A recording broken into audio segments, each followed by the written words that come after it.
महाराष्ट्र में लव जिहाद के गुनहगारों का जल्द ही योगी मॉडल से इलाज होगा। देवा भाऊ यानी देवेंद्र फडणवीस की सरकार ने लव जिहाद के खिलाफ कानून बनाने के लिए कमेटी का ऐलान कर दिया है। कानून लाने की बात भर से ही उन लोगों को मिर्ची लगने लगी है जो खुद को भाईजान का रहनुमा समझते हैं। ये जानबूझ करके ना ये लोग मुसलमानों को या ऐसे लोगों को छेड़ रहे हैं जो उनके खिलाफ। यहाँ ये कन्वर्जन, लव जिहाद ऐसी बातें उछाल कर माहौल खराब करने का ये काम ये लोग करते हैं। लव जिहाद के खिलाफ कानून अभी बना भी नहीं है।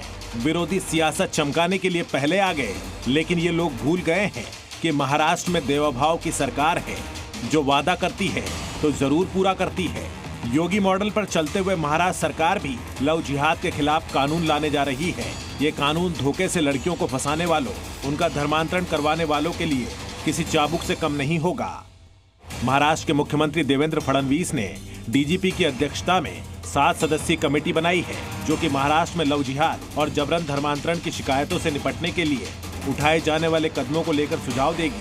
समिति दूसरे राज्यों में भी बने कानूनों को परखेगी, जिसके बाद महाराष्ट्र में लव जिहाद पर कानून बनेगा। महाराष्ट्र में लव जिहाद के खिलाफ कानून क्यों जरूरी है, ये समझने के लिए बीजेपी के नेता को सुन लीजिए, जिनके पास महाराष्ट्र की उन बदनसीब बेटियों की पूरी लिस्ट है जो इसके शिकार बने।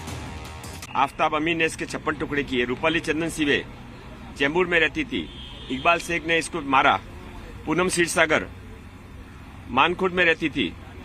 निजाम खान ने इसका मर्डर किया।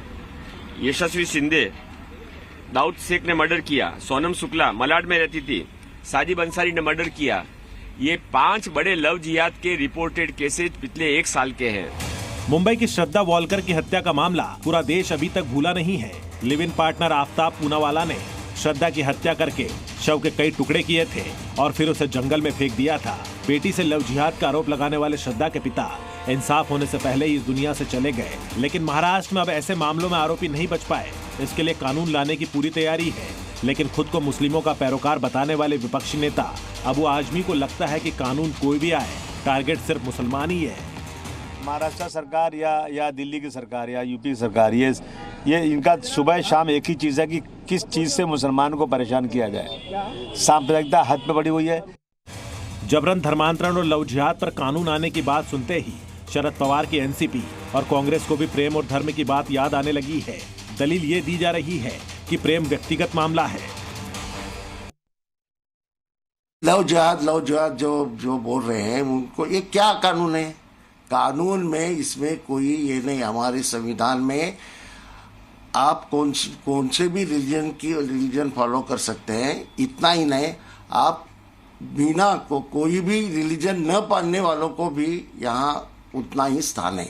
मेरे ख्याल से ये देश लोकतंत्र है और एक सशक्त लोकतंत्र में कौन किससे प्यार करेगा, शादी करेगा, इसका अंतर्गत मामला होता है।